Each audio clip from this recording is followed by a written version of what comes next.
Hello guys, good morning. তোমরা সবাই কেমন আছো? আশা করি সবাই ভালো আছো। আমি মোটামুটি ভালো আছি। আর আজকে হলো সেই দিন যেই দিন আমরা ঘুরতে যাব। তো এখন বাজে ভোর 5টা। তো আমি রেডি হয়ে ব্যাগ ট্যাগ সব প্যাকিং করা হয়ে গেছে, দেখতে পাচ্ছ।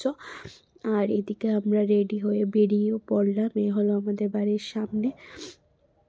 তো চলো আমরা বেরিয়ে দেখাচ্ছে আমাদের সাথে আর কে যাবে। আর দেখো, যেদিন আমরা গেলাম সেদিন প্রচণ্ড পরিমাণে কুয়াশা, ঠান্ডা ছিল।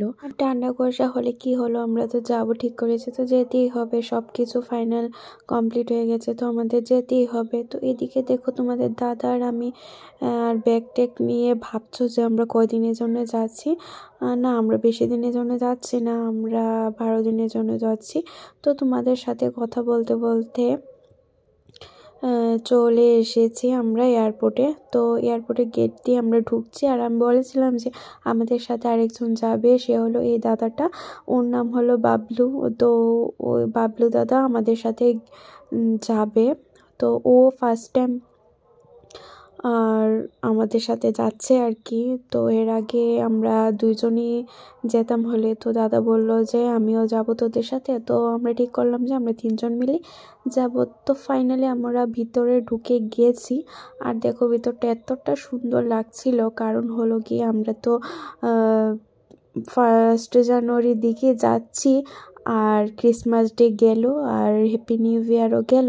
তো তার জন্য আর আমাদের এয়ারপোর্টটা ইন্টারন্যাশনাল হয়ে গেছে, তো তার জন্য অনেকটা বড় আর অনেকভাবে সাজিয়ে সুন্দরভাবে গুছিয়ে টুচিয়ে রাখা ছিল। তো দেখতে অনেকটা ভালো লাগছিল। তো যাই হোক, আমাদের এখানে চেকিং হয়ে গেছে। তো এখন আমরা বোর্ডিং পাস নেব। তো তার জন্য আমরা বোর্ডিং পাস কাছে গিয়েছি, সেখান থেকে বোর্ডিং পাসটা নিয়ে নিয়েছি। আর এখন আমরা বসে আছি, কারণ আমাদের ফ্লাইটের টাইম ছিল 11টা, কিন্তু কুয়াশার কারণে অনেকটা লেট হয়ে গেছে। তো একবার বোর্ডে দেখাচ্ছে 12টা, একবার 12:30, এরকম করতে করতে কতটার সময় যে আমরা যাব সেটা বলে বোঝাতে পারছি না। অনেকটা বোর লাগছিল, আর প্রচণ্ড পরিমাণ খিদেও লেগে গেছে, কারণ বাড়ি থেকে বেরিয়েছি তোমার 6টা, 6:30টার দিকে। তো আস্তে আস্তে অনেকটা লেট হয়ে গেছে, আর আমাদের খাওয়ারও কিছু ছিল না হ্যান্ডব্যাগে। তো তোমাদের দাদাকে বললাম যে কিছু নিয়ে আসতে। তো এখান থেকে কী নেবে, সব কিছুর প্রচণ্ড পরিমাণে দাম। তো সেই রকমভাবে কিছু ছিল না। 1 বোতল জল কিনেছে,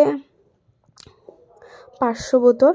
তো এটার দাম নাকি 70 টাকা, না সরি 70 টাকা না, মানে 100 টাকা করে। আর এই সামোসাগুলি ছিল 70 টাকা করে। তো 3জনে খেলাম, তো কম প্রাইসের মধ্যে এটাই ছিল। তো কি আর করা যাবে, আর আমাদের খাওয়া দাওয়া সব লাগেজে করে চলে গেছে। তো অনেকটা লেট হয়েছিল, তো তার জন্য সেখান থেকে আমাদের টিফিনের ব্যবস্থা করেছিল। আর একটা বিস্কিট, একটা তোমার জুস, আর একটা তোমার বাদামের প্যাকেট দিয়েছিল। সেখান থেকে টিফিন হিসাবে আমাদের সবাইকে দিয়েছিল যাদের প্লেন লেট হয়েছিল। তো ফাইনালি এখন বাজে 2:30, আর আমরা এখন যাব বলতে এখন আমরা ফ্লাইটে উঠছি। তো অনেকটা এক্সাইটেড ছিলাম যে অনেকটা টাইম অতিক্রম করে আমরা ফাইনালি এখন যাচ্ছি।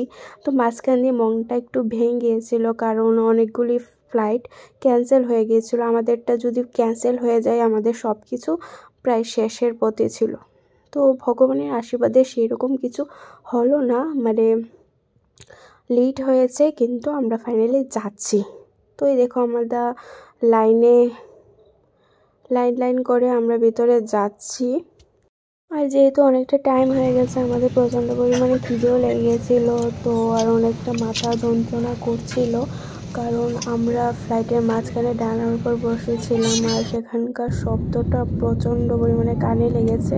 আর এই দেখো, বাইরেটা কি সুন্দর লাগছে। আমরা মেঘের উপর দিয়ে চলছি, কি একটা এক্সাইটেড, মানে প্লেনে উঠতে আমার অনেকটা ভালো লাগে। আর আজকে ভালো লাগছিল না, কারণ অনেকটা টাইম আমরা বসেছিলাম, আর তার জন্য হয়তো আর প্রচণ্ড খিদেও লেগেছিল। ফাইনালি আমরা চলে এসেছি কলকাতায়। তো ওয়েলকাম টু কলকাতা। তো আমরা এখন আমাদের লাগেজ আনতে যাচ্ছি। লাগেজ নিয়ে তারপর আমরা একটু বাইরে গিয়ে টিফিন করবো লাগেজ থেকে বের করে, তারপর আমরা যেখানে যাব সেখানেই যাব।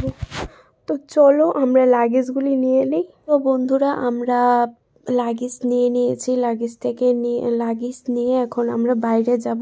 তো সেখানে বসে আমরা কিছু টিফিন করব, মানে লাগেজের মধ্যে যাই টিফিন ছিল তো সেগুলি আমরা টিফিন করব, করে আমরা শিয়ালদা চলে গেছি ট্যাক্সি ধরে। তো সেখান থেকে আমরা কৃষ্ণনগর ট্রেন ধরে, মানে লোকাল ট্রেন ধরে আমরা যাব কৃষ্ণনগর নৌকাঘাটে।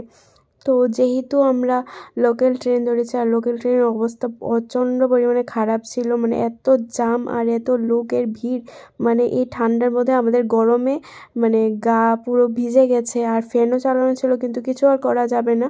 তো ওই যে বলছিলাম বাবলু দাদার অবস্থা তো খুব খারাপ হয়ে গেছে। তো সেখান থেকে টোটো ধরে আমরা চলে এসেছি নৌকাঘাটে। তো নৌকাঘাট থেকে মায়াপুরের নৌকাঘাট অবধি 3 টাকা করে ভাড়া ছিল। তো আমরা যেহেতু 3 জন ছিলাম তো তার জন্য 9 টাকা লেগেছিল। তো ফাইনালি আমরা পৌঁছে গেছি মায়াপুরে নৌকাঘাটে। তো কৃষ্ণনগর থেকে মায়াপুর নৌকাঘাট বেশি একটা দূর নয়। তো সেখান থেকে আমরা টোটো ধরে ডাইরেক্ট চলে এসেছি মায়াপুর মন্দিরের সামনে। তো বন্ধুরা আমার ভিডিওটা কীরকম লাগলো একটু কমেন্টে জানিয়ে দিও। তো আজকের মতো ভিডিওটা আমি এখানেই শেষ করব, আর ভালো লাগলে লাইক কমেন্ট আর শেয়ার করে দিও। তো এখানে আমরা একটু রুমে যাই, ফ্রেশ ট্রেশ হই, দেন আবার কালকে ব্লগে আসছি। তো চলো টাটা সবাই।